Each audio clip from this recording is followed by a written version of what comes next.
Assalamualaikum akhi dan ukhti. Berawal dari membaca postingan KLI yang memberikan ucapan selamat ulang tahun untuk Karl Marx dan selamat masuk neraka selamanya. Wow. I am shocked to that one article I read on Instagram because that's really sensitive.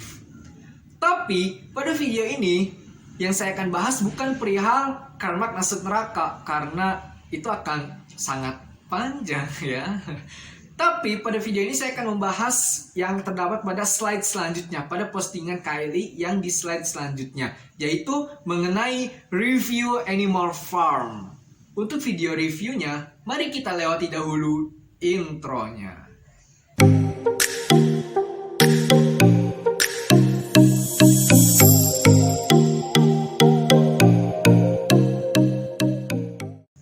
Selain melihat postingannya, saya juga melihat isi kolom komentarnya. Ada yang menarik menurut saya dari komentarnya. Suatu kesuksesan dari novel, salah satu keberhasilannya ialah berhasil menarik emosional pembaca. Dan memang novel Animal Farm ini cukup menarik emosi ya. Novel Animal Farm. Bahkan ketika saya pernah membawa novel ini untuk membaca di perjalanan saya di dalam kereta, saya membacanya seperti ini dan ketika ada bagian yang menarik emosi, saya menutup seperti ini. Dan itu orang yang ada di depan saya, salah satu penumpang dalam kereta api juga, melihat saya agak dengan keanehan begitu. Ini orang kenapa sih? Jadi saya taruh lagi novelnya di dalam tas saya, karena membaca tanpa melepaskan daya emosi itu cukup kurang gak enak juga, agak ngambang juga gitu. Dilihat dari bentuknya, covernya yang berwarna kuning saja, covernya yang berwarna kuning dari novel Animal Farm ini, apabila di toko buku itu sudah mencolok sekali, sudah menarik perhatian. Apalagi isinya yang benar-benar sangat menarik. Novel yang bentuknya tipis seperti ini mungkin para pembaca yang tidak ada kesibukan sehari pun cukup untuk menyelesaikan novel ini. Sesuai dengan judulnya, Animal Farm, yang isinya menceritakan tentang hewan di suatu peternakan yang bernama peternakan Manor milik Pak Jones.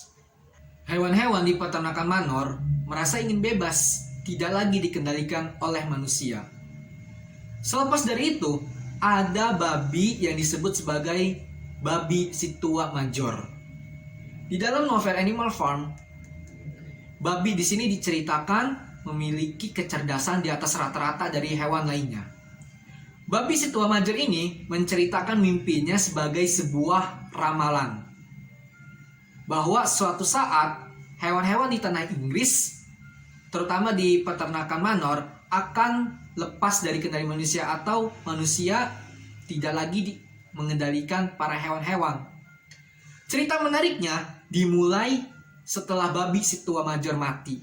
Terjadi perlawanan antara para hewan yang ada di peternakan melawan para manusia, Pak Jones dengan anak buahnya.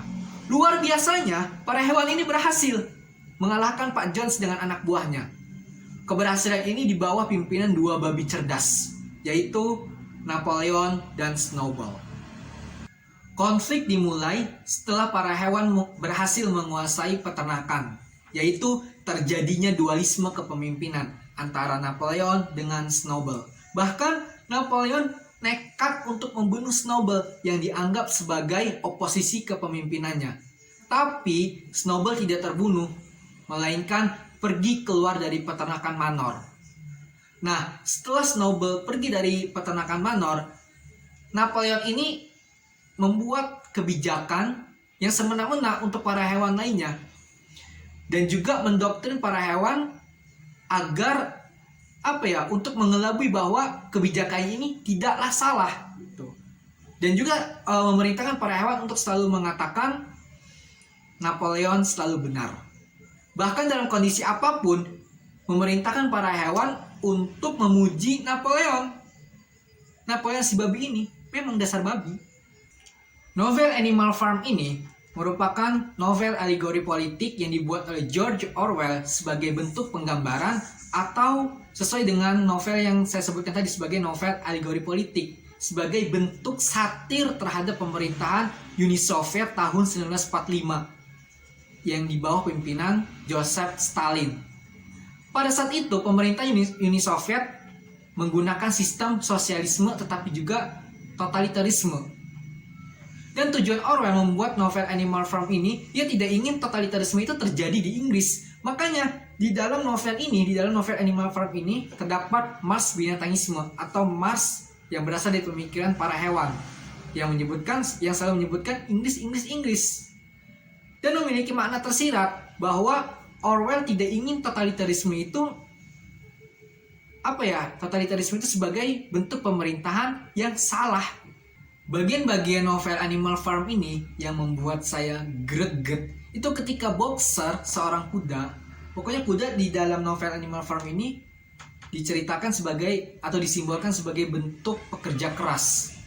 Yaitu ketika Boxer, seekor kuda yang sudah bekerja keras di bawah kepemimpinan Napoleon, ketika Boxer sekarat, itu dijual ke penyembelihan hewan oleh Napoleon.